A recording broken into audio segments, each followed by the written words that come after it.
Antoine tweets, I never knew Titanic actually happened. How big was the ship? It looked big in the cinema. And then somebody called the MILF Madness says, the Titanic was real.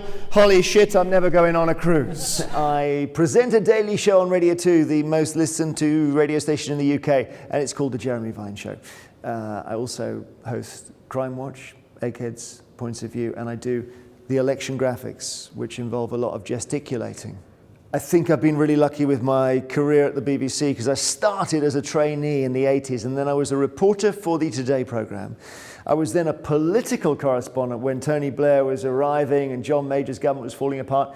Then Africa correspondent, and then I was a Newsnight presenter alongside Jeremy Paxman, and then, my goodness, Radio 2.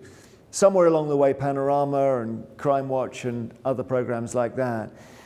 But it's 30 years at the BBC. It's an awful lot of news. You did quite a lot in the 5 years. You made a show for the BBC, you did other things as well, but you couldn't do fragrance. That's the key thing.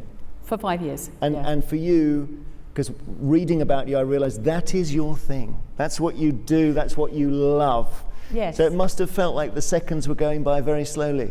I spent a long time in what's called the lobby in Westminster, interviewing a lot of politicians. I remember Tony Blair when he was just an MP from before he became Prime Minister. I guess my most famous interview is with Gordon Brown in the 2010 election when it emerged that he'd been rude to a female pensioner in Rochdale. He called her a bigot, and the tape arrived as I was interviewing him, and he sort of slumps forwards with his head in his hands, and that was the key image from Labour's loss of power after 13 years. I think the best report I ever did was in South Africa. We had a work experience person in the office in Johannesburg, and she wanted to do something. So I said, well, why don't you go out with the South African police? And she came back 2 weeks later with the most stunning footage of people being beaten up and having dogs set on them and cigarettes stubbed in their heads and so on.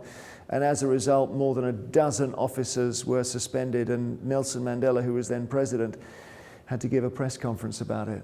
So I suddenly thought, yeah, journalism can change things.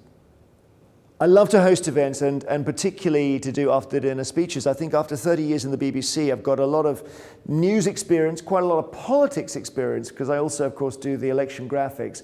But also along the way, just the crazy stuff that happens, the wonderful, wonderful stuff. When I was in Italy, in Naples filming, and I asked a police spokeswoman, is crime in this city completely out of control? And she replied, no, it is in the control of 4 families. Well, why not? Because let's just think we can get the other 3 to troubleshoot this. Do you think, Rafe, that Innocent should start a budget airline? Well, it would be fantastic. I've been waiting for Innocent to start a budget airline. Yeah. I've done quite a lot of after dinner speaking, and I absolutely love it. And I think it's very interesting when you get the brief from somebody. I always say what happened last year and try and learn from that. Who the audience is, tailor it to the audience. That's the key thing. Don't just turn up and do the same speech every time. And also, although people sometimes say it needs to be serious, it needs to be political, whatever, actually I often find that by about 9:45 at night, they've had dinner, they do want to be entertained. And some of the best entertainment can come in a serious context from someone who's done news over the years, politics, Africa, Newsnight, working with Paxman, interviewing Tony Blair, working on the Today programme back in the 80s. All of that stuff is great material because people in the end, I think, are fascinated by what happens inside the BBC and how it works.